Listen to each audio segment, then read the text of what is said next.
Welcome to The Politics Guys, a place for bipartisan, rational, and civil debate on American politics and policy. I'm Trey Orndorff, a political scientist at Oklahoma Christian University, and I'm joined this week by a special guest, Alexandra Philandra, a political scientist at the University of Illinois at Chicago. Alexandra, it's wonderful having you on the show for the first time. Welcome to The Politics Guys. Thank you, Trey. I'm really excited to be with you. Well, I'm excited to have you on the show and to kind of get a unique and a new perspective. It's always fun talking with somebody new. But listeners, before we get into that, I need to make a correction for last week. Last week, one of our sharp-eared listeners, Eric, thank you, Eric, you caught a really big mistake of mine. I was speaking about the Kavanaugh nomination, and I noted that Justice Kennedy withdrew his support from Kavanaugh. That was a big oops. We had been talking about Kennedy, but what I actually meant to say, Eric, and my apologies, was Stevens. And so Stevens had actually pulled his support from Kavanaugh. And so it was not Kennedy. So again, thank you so much, Eric, for paying enough attention and letting us know that we can make those kind of corrections on the air. And I appreciate that a lot. And as always, thank you, listeners, for paying attention and just listening to the show. So this week, let's hope that we can get through everything without any corrections. But if we can't, let us know at the Politics Guys website. So this week, one of the big things that has been going on, Alexandra, is been kind of, I think, two parts to the Trump midterm pitch. And I think one half of this midterm strategy seems to be, as Politico has put it, to make it about it himself. Recently at a rally, he said, quote, "I'm not on the ballot, but in a certain way, I'm on the ballot. So please go out and vote." So his pitch is really going to be on the economy, trade deals, low employment, elimination of regulations, and most recently, and this is something we've been talking about a lot on the show, and that is the appointment of Kavanaugh. And you don't have to look any further than his comments during the swearing-in ceremony to see that I think that President Trump is making Kavanaugh a midterm election issue. He said, quote, "On behalf of our nation, I want to apologize to Brett and the entire Kavanaugh family for the terrible pain and suffering you have been forced to endure." What happened was, and I'm going to continue, a campaign of personal destruction, political and personal destruction based on lies and deceptions. And so for me, behind this seems to be a strategy of voters, you need to look out for those Democrats. They're going to screw things up.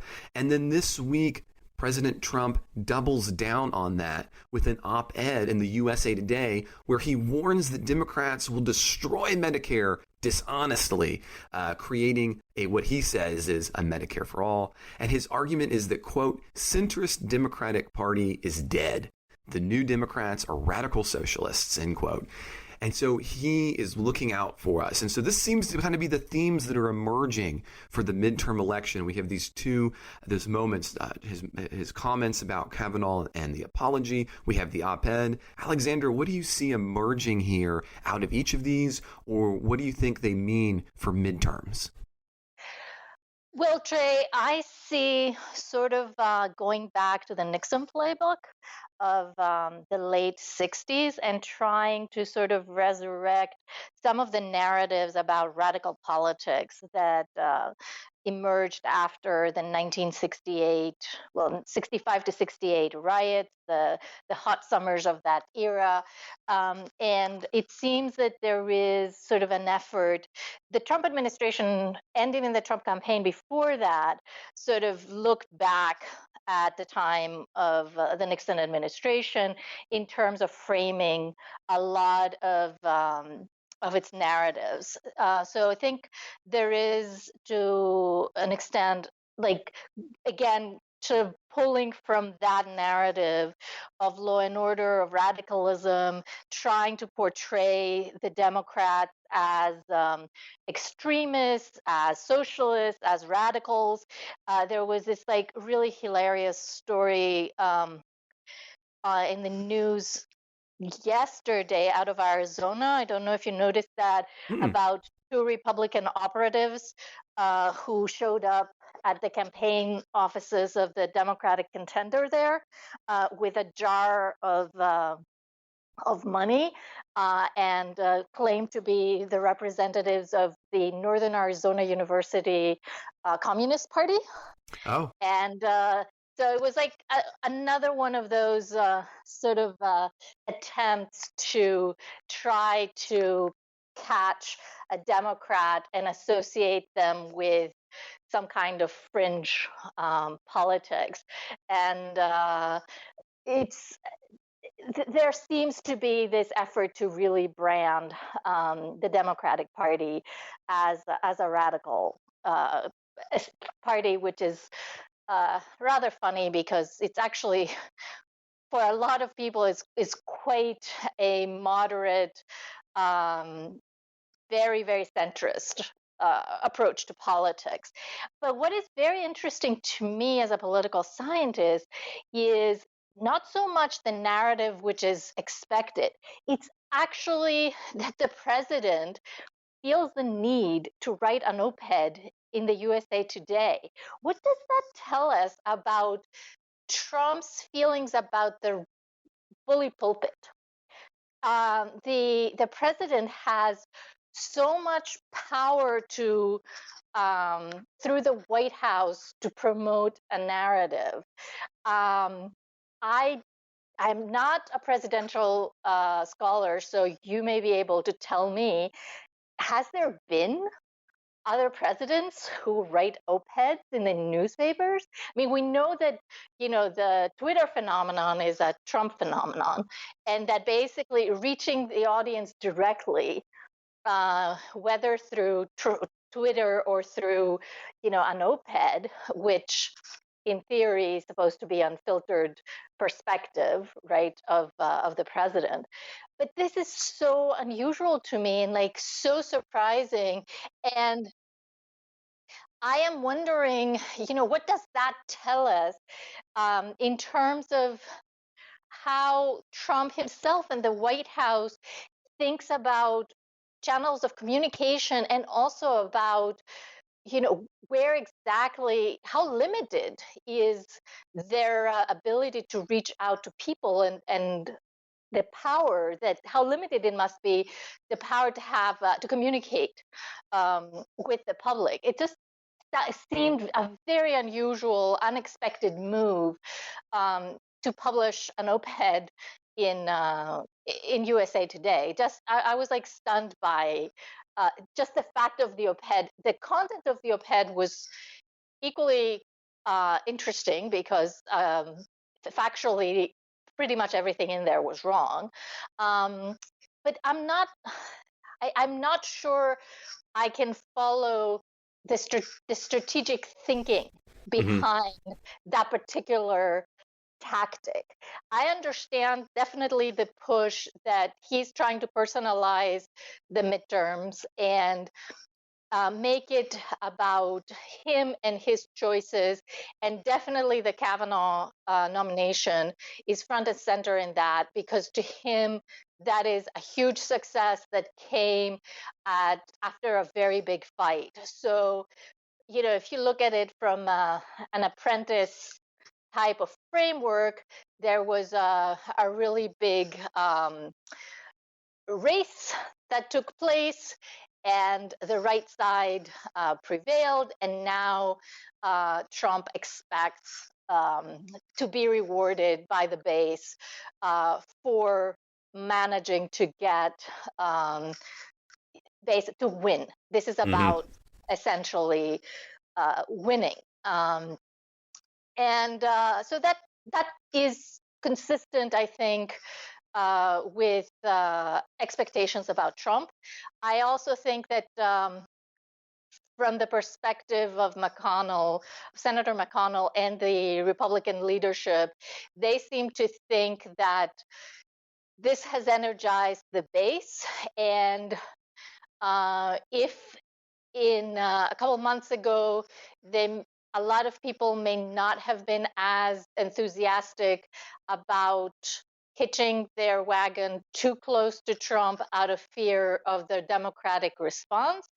Today, it seems that they feel that actually that may protect them because they expect that due to a rising enthusiasm in the Republican base, they may get um, basically elected, even overcome a blue wave. Mm-hmm. But I'm Mm-hmm.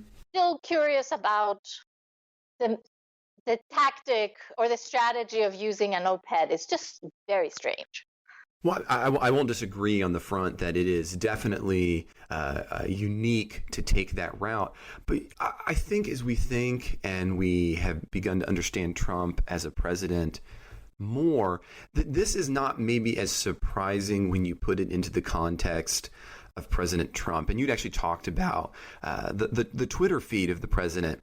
And I think a lot of people did not consider the power that presidents would have by going around the traditional channels of media, and Trump has taken that to an additional level where he doesn't just go around it; he's actually delegitimized the traditional sources of media. Right? It's the hashtag fake news, and so it's talking from a purely strategic perspective. Doing the op-ed fits into that pattern for me. So I guess I was not as surprised as many were to see that he was going to do an op-ed and try to go directly and to use that kind of publication for the op-ed. And I think what's interesting about it is I think he actually is hitting on a nerve, and as listeners will know, I'm not a Trump supporter. It's not my direction, but I think he's actually making the right move. So I'm going to give Trump some credit for once, listeners. I know that's going to make some of you happy, but you talk about Democrats being centrists, but I would say I don't think that is going to be the popular perception, because the most well-known Democrats right now are going to be the Democrats who are embracing democratic socialism. And while that may not be the actual median of the party, it certainly is the part of the party that is getting the most press. And so him to come out and say, look, we have to oppose this element, the radical socialist, as he's calling it, it seems like a really great strategy, especially in the wake of the Kavanaugh confirmation hearings, from my point of view.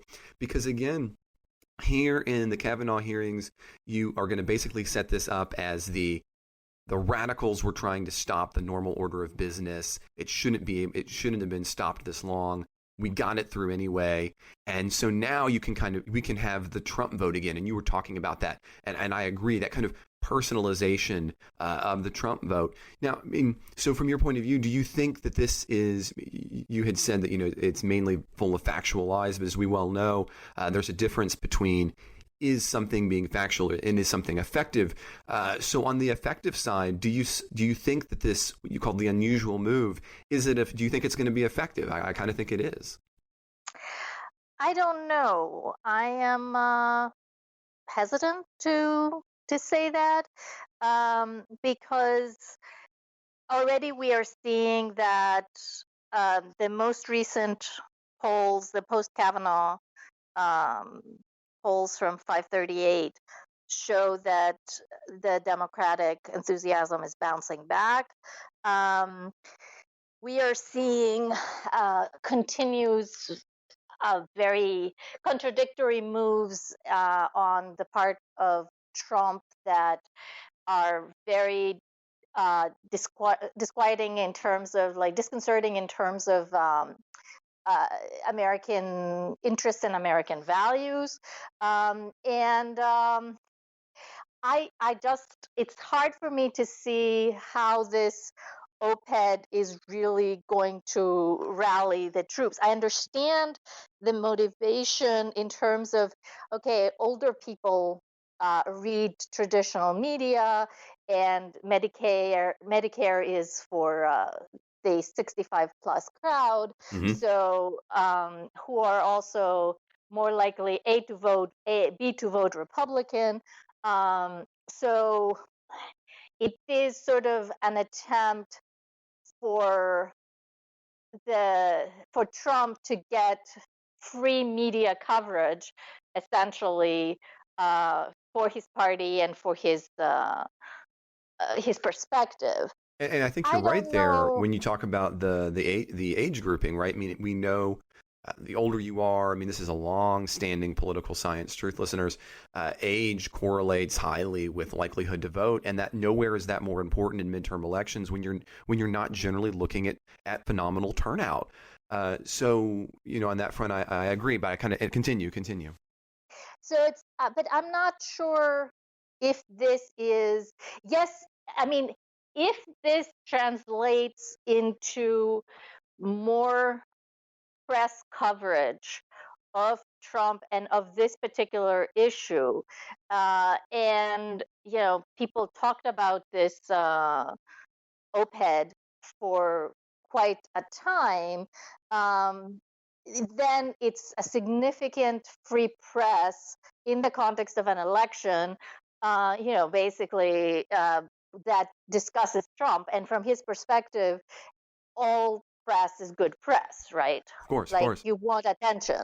Um, so, but given what we have experienced in the Trump era, which is that the news cycle doesn't even make it to 24 hours because something new and really uh, important and unexpected comes up, like it is the case now with the murder of the Saudi journalist. And I know we'll talk more about that We in a will, bit. yeah. So it's like you have like a major foreign policy story that just broke, and it is eclipsing Kavanaugh. It's even eclipsing the hurricane. Yeah. Uh, Which is something, again, listeners, that we're going to be talking a little bit more about on the bonus show. So for supporters, we're going to be chatting about that a little bit more. But continue, Alexandra. so basically, I am not. If this was an issue that could sustain the media cycle for a few days and then really be used to rally the troops and become central to the debate in some way over the next 3 weeks until the election, yeah, maybe it is a good move. But in the way that the Trump administration is operating, and the way that things happen to the Trump administration and during the Trump administration, it is very hard for me to say that, oh, this one particular move, which is an unusual move, would really have a huge effect. Well, let's turn a little bit and maybe talk a little even more in depth about this, because one of the other elements to the story that we have been chatting about has been the numbers that are coming out of the Democratic Party and the Republican Party for fundraising in the wake of the Kavanaugh nomination, and as part of this campaign strategy. And I'll say, I know many of you listeners are really excited for us to be talking about the midterms. Finally, you've been asking about this, and I think we're finally getting close enough that we can. And you're right, we're still a ways out, Alexandra, but we're beginning to get into the point where it makes sense to talk about strategy for midterms. Now, both Democrats and Republicans are reporting an increase in funding in the wake of the Kavanaugh confirmation, although in different ways.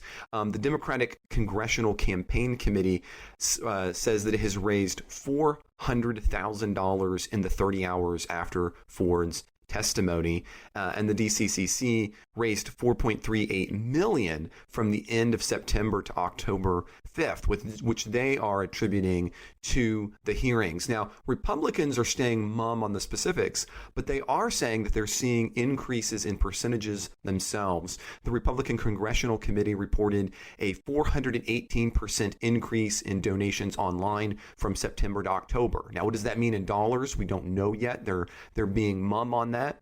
But, into this conversation about the midterm, how much effect is it going to have?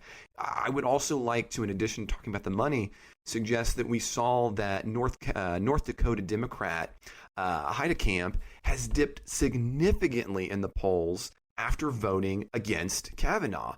And if she goes down, it does mean indeed that Democrats cannot gain control of the Senate. And as of us recording the show, she was down by double digits in the polls. So although I know that, we can't, there's other things, there's always intervening events. It's 3 weeks out, as you're talking about. But it does appear that there is being some effect on on Democrats who have gone against Kavanaugh. And as we move closer in, do you think that this setup from Trump has set them up for success? I mean, again, I recognize that we're still early out, but I think North Dakota is at least a potentially good benchmark here for the outcome of Democratic senators. What do you think? Well, the Democrats are faced with several hurdles in this electoral cycle that go way above and beyond the the politics of Kavanaugh or like the OPED, but that does relate to the funding. I believe that the Democrats need to out fundraise and outspend the Republicans, especially in this cycle, for several reasons if they are to prevail. You're absolutely right. The Senate, first of all, the Senate is an incredibly difficult map for them this year because they're defending Definitely. a lot more positions, which means you have to spread the money to a lot more places than the Republicans normally do. And even if you're safe, you're still spending something. You're not going to leave, your strong Democratic strongholds. You're not going to leave them without any support. So, Mm-hmm. on top of that, you have situations where, because of the context of the specific case, Democrats are spending more than they normally should, like in New Jersey with the Menendez scandals. They ended up with a candidate who may be the incumbent but has severe weaknesses because a lot of people are mad about the ethics violations. So suddenly they're defending a candidate that has ethical problems and they need to spend there. Hyde Camp is definitely a really hard one. Yeah. West Virginia is incredibly difficult, and then Claire McCaskill in Missouri is really hard. Then they have to also decide how to handle the opportunity in Nevada, in Arizona, and the really high risk, high return opportunity in Texas, which is really low probability but incredibly high return. Yes. Yes. Um, so you're spreading across many, many more battles, and you need a lot more money. Like for Beto O'Rourke to fight somebody like Cruz right now, he needs to be spending a lot more. So, being the challenger, in order to get the awareness, in order to be out there, it requires a lot more money. Add that on the House side, the fact that given the gerrymandering that has taken place in several states, the Democrats essentially need to be, I believe it's about 10 points ahead in order to actually flip cases, to flip seats. Mm-hmm. So, because of the way the districts are gerrymandered, it's not. Um, you really need to hit a much higher bar than without that structural impediment, which also requires a lot more money. Well, and I want to kind of follow up on that a little bit, Alexandra, because I think you're bringing up a good point, and I think it's one that many of our more left-leaning listeners talk about, and that's the gerrymandering and the advantage at the Republican level. And I think that in some ways, Democrats have set themselves up for this set of failures. You know, it has been a number of years ago now when Republicans made it a real effort to take control of local state governments. And I think that was a brilliant and the right strategy.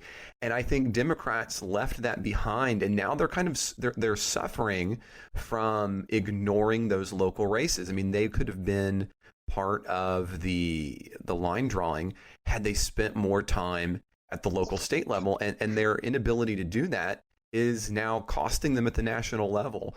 So what do you think about that? I couldn't agree more.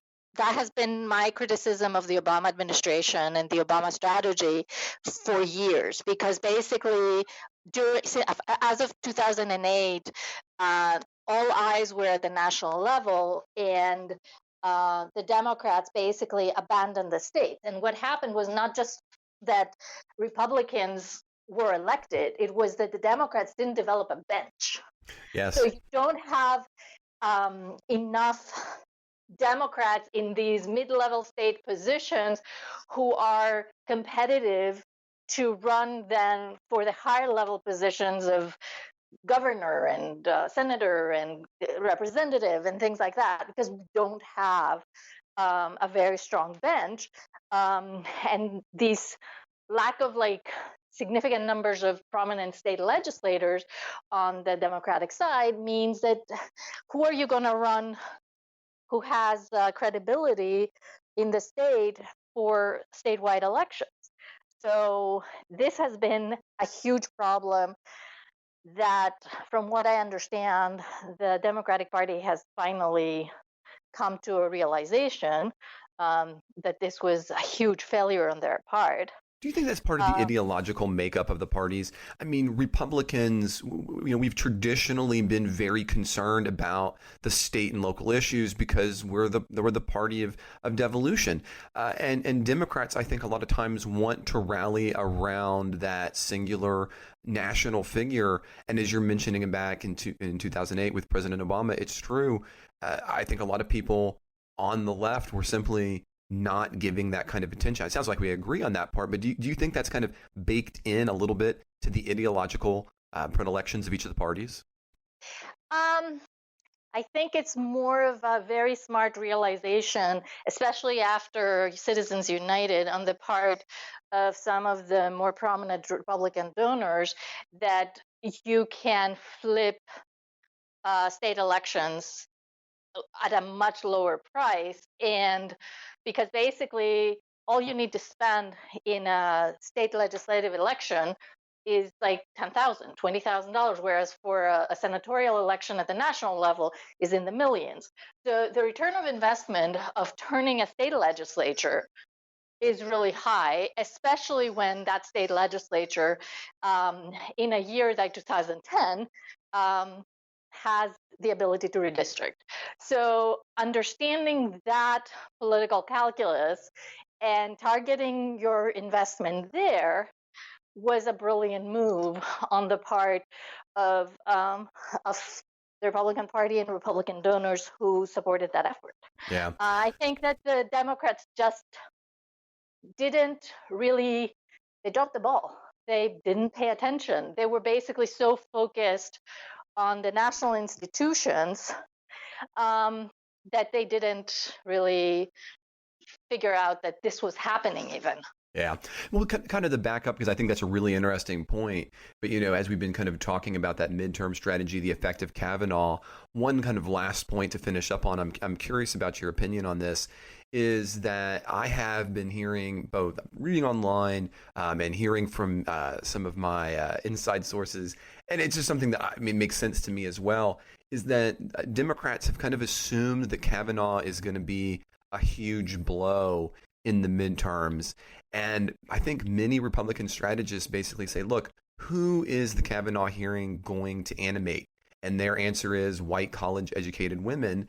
But the question becomes, were white college educated women going to be voting for Republicans in the first place anyway? And I think in many of these races, the answer is no. So do you think this really has much of an impact on whether or not we're going to have a blue wave? In other words, will the Kavanaugh hearings really be an important variable? Is this really a swing, or is this really just a story that's been really fascinating and incredible because of its the personalities involved, rather than having a really big impact on the election, the swing? So in other words, is it more about the districting, or do you think these kinds of moments like Kavanaugh are going to actually have an impact?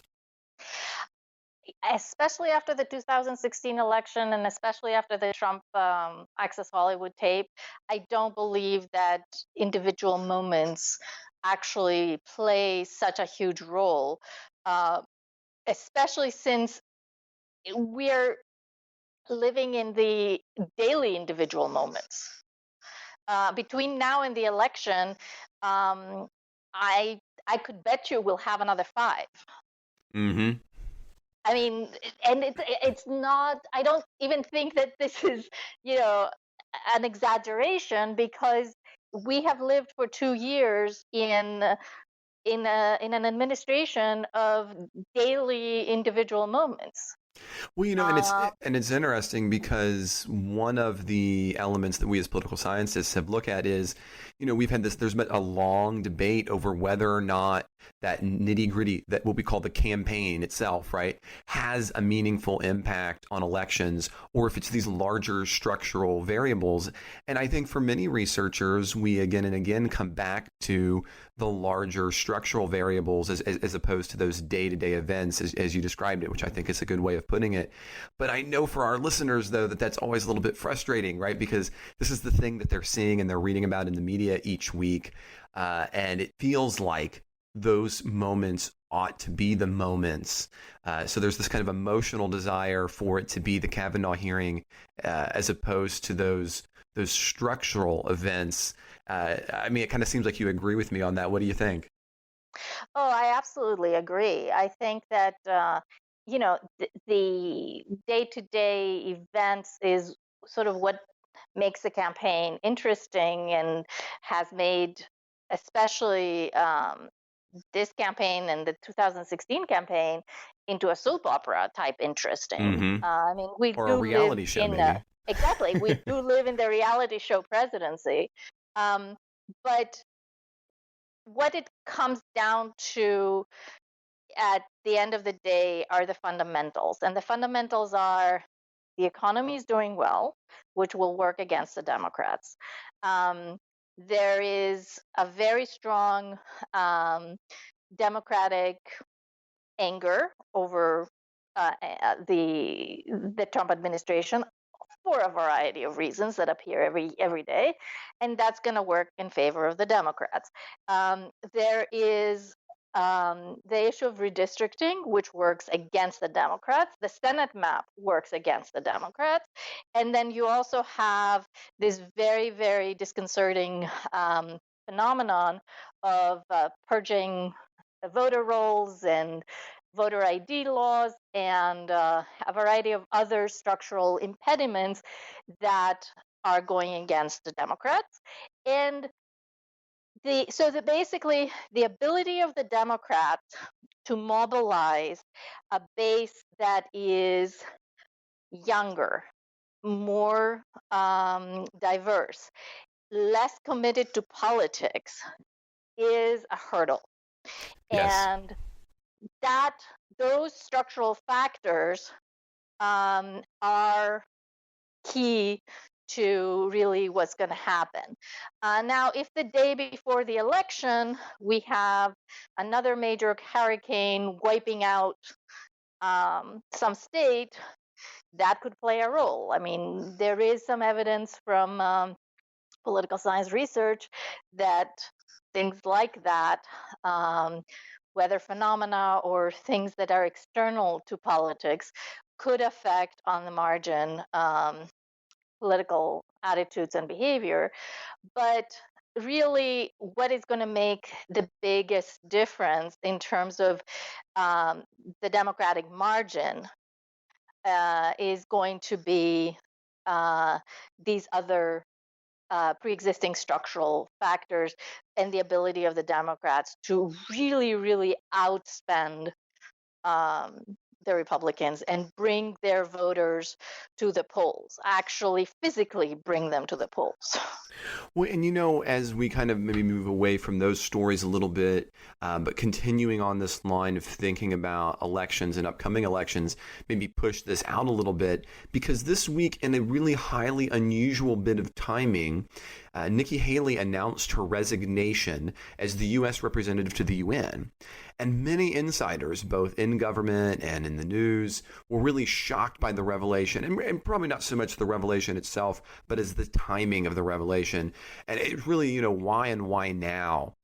And in a bit of preemption, Haley stated while sitting next to President Trump, quote, "No, I'm not running for 2020," end quote. And I think that's what many of us were thinking, and I'll be honest, I think many of us are still thinking. Close friends and advisors to Haley have suggested she needs to make some money, and it is openly known because of her disclosures that she has a significant amount of debt, and so that is a plausible answer. But it doesn't rule out a larger set of possibilities, and it doesn't also answer the question of timing. Cassidy of the New Yorker argued that it's a really smart move for Haley to keep Haley politically viable. And what he's basically reasoning is it also a reason for Democrats to be optimistic, which kind of comes back to our question of the midterm. You know, Haley could have waited until after the midterm to make the decision. Making it now does allow her to avoid getting tainted if there's a loss and the administration kind of grinds to a halt. So it may be far too early to try to figure out, is she not trying to run for the presidency and in which season?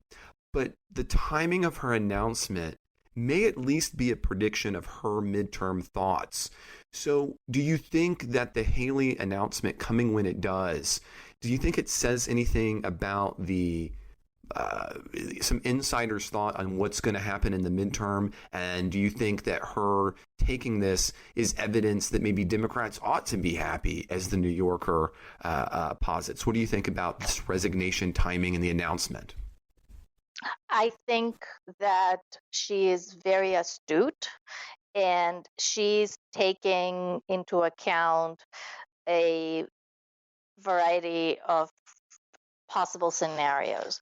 And she has nothing to lose by doing this now, whereas she could be exposing herself to all kinds of dangers if she waited.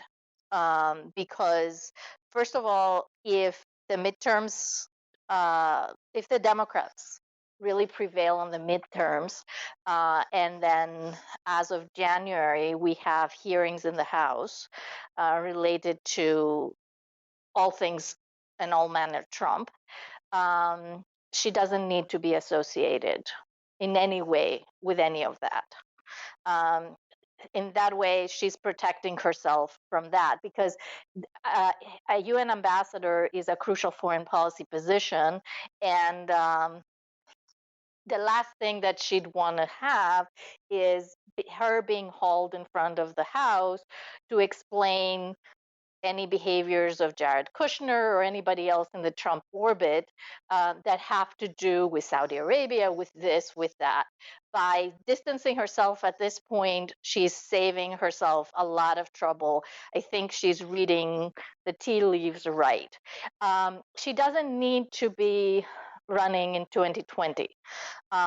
She has time. Basically, she's probably not ready, and as we know from political science literature, at least,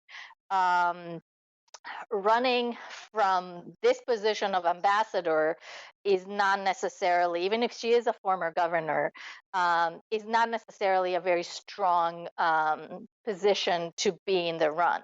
She may be considering the possibility, for example, of Trump giving an administration job to her state senator, and if that happens, she may be a viable candidate to replace him in the Senate.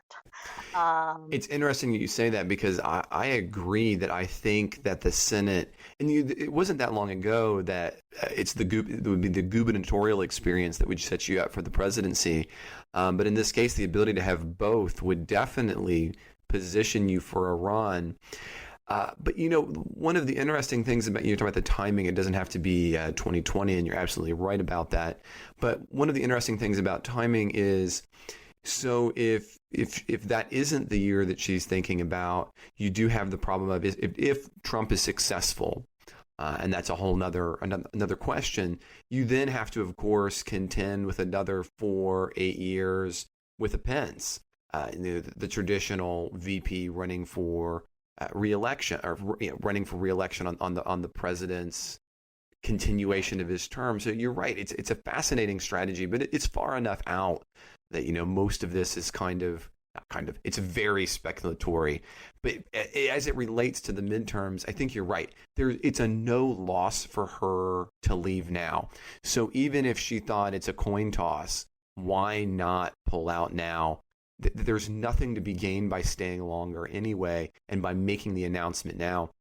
And then the other possibility, and I don't know how much this is, given when it was coming, it could have also been an attempt. Maybe even Trump said, hey, I know you want to resign, do it now. By being weird and unusual, it is going to suck some of the other story oxygen out of the room. It could have been an attempt to kind of take a little bit of the wind out of the sails of what was going on with Kavanaugh. But again, that's all, just speculation. I'm not sure. And I'm not sure how much more you might want to add on that, Alexandra. The timing in terms of like the actual point in time rather than the before the midterm election part, because there are two things, like resigning before the election, the midterm election, or announcing it, and announcing it right after the Kavanaugh situation. Those are two different calculations. I think that she's obviously been thinking about this for a while and sort of figuring out what might be best for her. It's not she didn't wake up last week and said, you know what I want to do today is resign. So I think that basically the important thing, yes, it is possible that from an optics perspective and from a political sort of strategy perspective, the week of the announcement may be related to let's give something new, shiny to the media to deal with. But her announcement to resign before the midterm, I think, is far more calculated and I think like astutely calculated to basically avoid being branded with anything that may happen as of January, because her 2 years as an ambassador gives her what she didn't have, which was the foreign policy experience. Mm-hmm. So she checks all the right boxes when it comes to running for president in the future. And yes, you're right. There is the vice president is the likely successor of the president after a run like this. But Pence is kind of a very interesting candidate. He doesn't have Trump's, I hesitate to use the word charisma. But there is some of that. You're right. I agree with you. Ability to attract attention is probably the appropriate way of putting it, which is important in politics. He is far more subdued, and compared to Trump, he just doesn't have the personality, and he's never going to be the guy who's making the early morning tweets. That's just not his style. You're right. Exactly, it's not his style, and also, he, in comparison, he looks absolutely dour and boring. So I don't think that he is the guy who will sustain the enthusiasm and the imagination of the base. Also, so he's Al Gore, basically. Yes, in many ways he's Al Gore, and actually he's in a more difficult position than Al Gore even, because in addition to being boring, he is not, I don't think that he has the flair or the stomach to actually say the stuff that Trump seems to be saying, like to say the kind of rhetoric, the rhetorical strategy, the race baiting and the direct bigotry and the sexism and the lock her up. I just cannot see Pence standing in front of like thousands of people and engaging with them to chant "lock her up." It's not. He's like a much more traditional politician in their. His views may be incredibly conservative, but in terms of his rhetorical style and the way he approaches politics, is not as an entertainer, which is what Trump is. Yes. So I don't see him, even if Trump makes it through 2020, and if he does, you know, there's also the scenario that yes, he gets reelected, but he gets reelected with a Democratic House and Senate. Right. And I think it becomes, and that's an interesting question. It's just not, I'm not comfortable trying to figure out what that is. It's too far down the line. And again, I know our listeners, they always really want those really early predictions, and we constantly are pushing back a little bit and saying, well, you got to get a little bit closer. But I agree with you on that. But I would like to kind of pivot just a little bit to our last story as we begin to run out of time. And that's on Jamal Khashoggi. Khashoggi is a prominent Saudi and lives in Virginia, journalist for the Washington Post. And I should say, his murder has prompted a really big divide between Republicans in Congress and President Trump at a very awkward time. And you'd mentioned this earlier, because Trump has continued to call the relationship with Saudi Arabia excellent, although there appears to be a lot of evidence to suggest that Saudi Arabia either directly or indirectly arranged for him to be killed. And as a matter of fact, right before we were going into the recording of the show, it appeared on Friday that Turkey had actually released some audiovisual evidence of the murder and linking it to Saudi Arabia. And so Trump has really kind of stood by Saudi Arabia and the relationship, but at the same time, Republican senators have not been so happy. As a matter of fact, I'll just point to Senator Rand Paul, who said, quote, "The Saudis will keep killing civilians and journalists as long as we keep arming and assisting them. The president should immediately halt arms sales and military support to Saudi Arabia." But Mr. Trump quickly made clear that he wasn't going to do anything of the sort. He said, quote, "What good does that do us," end quote, when he was speaking to reporters that same day. So what do you think about the murder? I mean, obviously there's still evidence to be gathered, but it seems that at this juncture, it's hard to imagine a scenario where Saudi Arabia is not involved. So the real story becomes, what is the United States reaction to this? What ought that reaction to be? And it appears that between Senate Republicans and Republicans on the Hill and President Trump, that there appears to be a very different response. So what do you think about that response? This Trump's response basically goes against fundamental principles of the Republican Party and even of the Republican Party of George W. Bush, But isn't that, I mean, hasn't that been the Trump that we know? I mean, one of the reasons, as listeners know, that that I have had an issue with him is he isn't. He has not. I mean, this is the guy who says on other foreign policy issues that we need to erect trade barriers, which is the exact opposite of the Republican Party. But here, I mean, the economic arena is one thing, but here you're talking about an even deeper set of commitments to classical liberalism, to human liberty, to Lockean ideals of that relate to the way democracy is supposed to function in the United States. And part of the rationale for why the Republicans were so dead set in terms of invading Iraq and Afghanistan was to bring democracy to those people, and to bring the ideals not of any kind of democratic regime, but specifically a liberal democracy, because that's what we are and who we are, and that's what we represent. And now to have a president who actually espouses the idea that, yes, it's very sad that a journalist may have been killed at the direct order An of the Saudi American, no less. prince.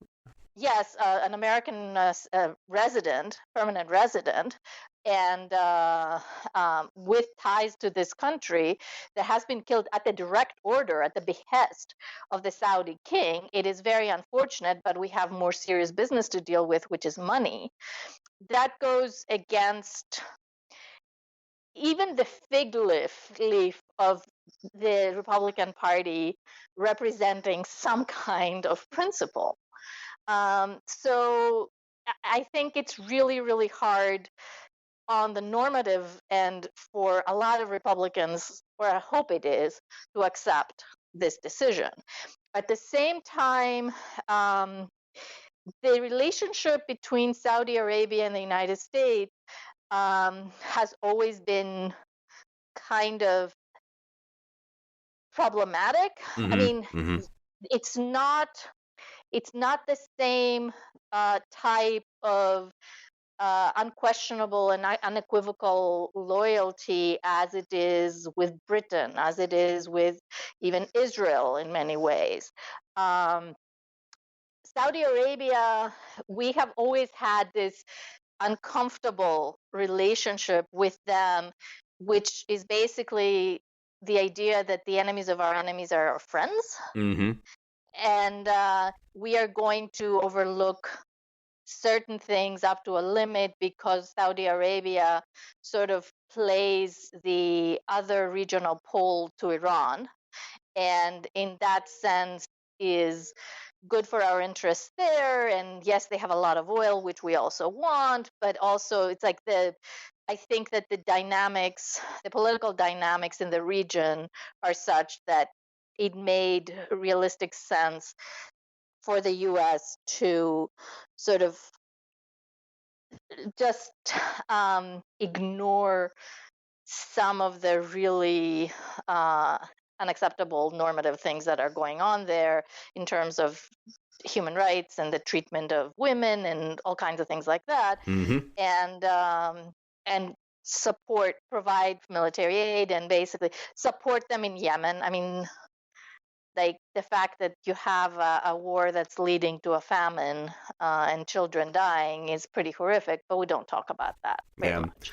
Well, and in all honesty, as we kind of conclude on this, it to me, and you had said earlier, it kind of goes against that classical liberal international view, and I couldn't agree with you more on that front, being a classical liberal myself.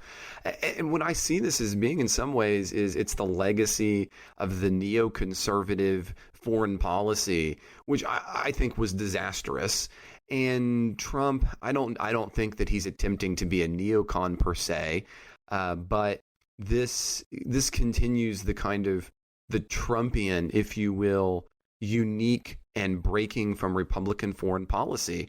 And I don't think that, and if you take a look at the break between Congress and the president, I think it's pretty obvious that your more traditional Republicans in the House and the Senate see this as being a horrendous position and movement to take. It'll be interesting to see how Trump continues to respond, because we know that one of the Trump will evolve his positions as he moves along. I think that's kind of an apparent go. And this might be a story we'll have to continue to come back to. But I want to say it's been a lot of fun talking with you, Alexandria. I hope you've enjoyed being on the show today. It's been great. Yes, absolutely, Trey. Well, and I want listeners to know, as always, we appreciate those of you who support the Politics Guys. By supporting us, you make this show possible. And one of the ways that we try to give back to you is we have the bonus show. And so in just a moment, Alexandra and I are going to be recording the bonus show. And this week on the bonus show, we're going to be talking about some really fascinating topics. So, for example, we're going to be talking about the hurricane in Florida, near and dear to my heart, the UN report challenged by Trump on climate change. We're also going to be talking about the Fed rates, the market downturn, and some of Trump's response to the Fed. So please join us on the bonus show. And if you aren't a supporter, and if that sounds like a lot of fun, please head on to the website at politicsguys.com/support, or head to politicsguys.com and click on support. And by supporting the show, you'll get access to that bonus show and to all of our bonus shows. So that's it. We hope that you like what you've heard. And I'm going to ask listeners, please give us your feedback on Alexandra, both on social media and on the website. And again, you can do that at politicsguys.com, or you can head to politicsguys.com and click on support for that bonus show. As always, if we love it when you can subscribe to the show on iTunes, share episodes, rate episodes. It puts us higher on the list, and that's what we need for all of your feedback. So if I make another mistake, please send that to mail@politicsguys.com. You can also catch us in our always fascinating debates on Facebook at facebook.com/politicsguys page, or on Twitter at Politics Guys. I also appreciate all the thoughts that you had. I know I wasn't feeling so well last time. I'm back to my normal self. So thanks for your thoughts, your prayers. I deeply appreciate that. The executive producers of the Politics Guys are Michael Baranowski, Jay Carson, Trey Orndorff, and Bruce Johnson. This episode is produced by Trey Orndorff. We'll have a new show next week. We hope you'll join us then.